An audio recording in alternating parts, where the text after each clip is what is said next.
Praise the lord. సామెతలు 10వ అధ్యాయము 1వ వచన ప్రారంభము. జ్ఞానము గల కుమారుడు తండ్రిని సంతోషపరచును, బుద్ధి లేని కుమారుడు తన తల్లికి దుఃఖము పుట్టించును. భక్తిహీనుల ధనము వారికి లాభకరము కాదు, నీతి మరణము నుండి రక్షించును. యెహోవా నీతిమంతుని ఆకలిగొననీయడు, భక్తిహీనుని ఆశను భంగము చేయును. బద్ధకముగా పనిచేయువాడు దరిద్రుడగును, శ్రద్ధగలవాడు ఐశ్వర్యవంతుడగును. వేసవి కాలమున కూర్చువాడు బుద్ధిగల కుమారుడు, కోతకాలమందు నిద్రించువాడు సిగ్గుపరచు కుమారుడు. నీతిమంతుని తలమీదికి ఆశీర్వాదములు వచ్చును, బలాత్కారము భక్తిహీనుని నోరు మూసివేయును. నీతిమంతుని జ్ఞాపకము చేసుకొనుట ఆశీర్వాదకరమగును, భక్తిహీనుల పేరు అసహ్యత పుట్టించును.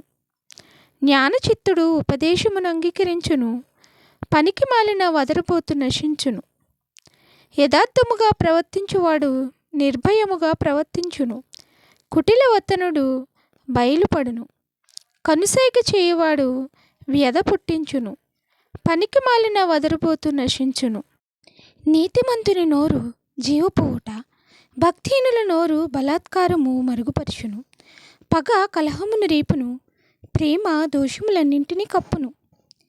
వివేకుని పెదవుల యందు జ్ఞానము కనబడును, బుద్ధిహీనుని వీపునకు బెత్తమే తగును. జ్ఞానులు జ్ఞానము సమకూర్చుకుందురు, మూఢుల నోరు అప్పుడే నాశనము చేయును. ధనవంతుని ఆస్తి వానికి ఆశ్రయ పట్టణము, దరిద్రుని పేదరికము వానికి నాశనకరము. నీతిమంతుని కష్టార్జితము జీవదాయకము, భక్తిహీనునికి కలుగు వచ్చిపడి పాపం పుట్టించును. ఉపదేశమును అంగీకరించువాడు జీవ మార్గములో ఉన్నాడు, గద్దింపునకు లోబడినవాడు త్రోవ తప్పును. అంతరంగమున పగ ఉంచుకొనివాడు అబద్ధికుడు, కొండెము ప్రచురము చేయువాడు బుద్ధిహీనుడు. విస్తారమైన మాటలలో దోషముండక మానదు, తన పెదవులను మూసుకునేవాడు బుద్ధిమంతుడు.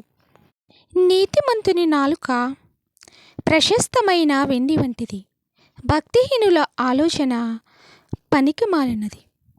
నీతిమంతుని పెదవులు అనేకులకు ఉపదేశించును, బుద్ధి లేకపోవుట చేత మూఢులు చనిపోవుదురు. యెహోవా ఆశీర్వాదము ఐశ్వర్యమిచ్చును, నరుల కష్టము చేత ఆ ఆశీర్వాదము ఎక్కువ కాదు.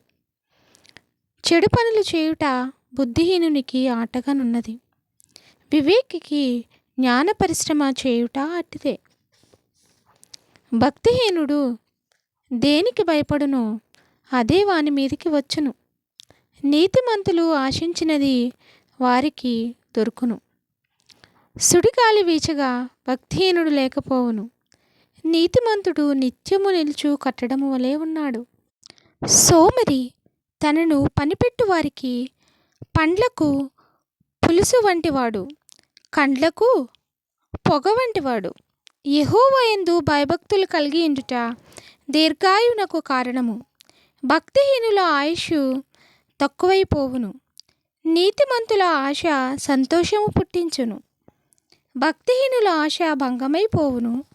యథార్థవంతునికి యెహోవా ఏర్పాటు ఆశ్రయదుర్గము, పాపము చేయువారికి అది నాశనకరము.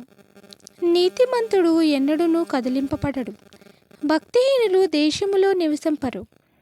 నీతిమంతుని నోరు జ్ఞానోపదేశమును పలుకును, మూర్ఖపు మాటలు పలుకు నాలుక పెరికివేయబడును. నీతిమంతుని పెదవులు ఉపయుక్తములైన సంగతులు పలుకును, భక్తిహీనుల నోట మూర్ఖపు మాటలు వచ్చును. ఆమేన్. Thanks for watching.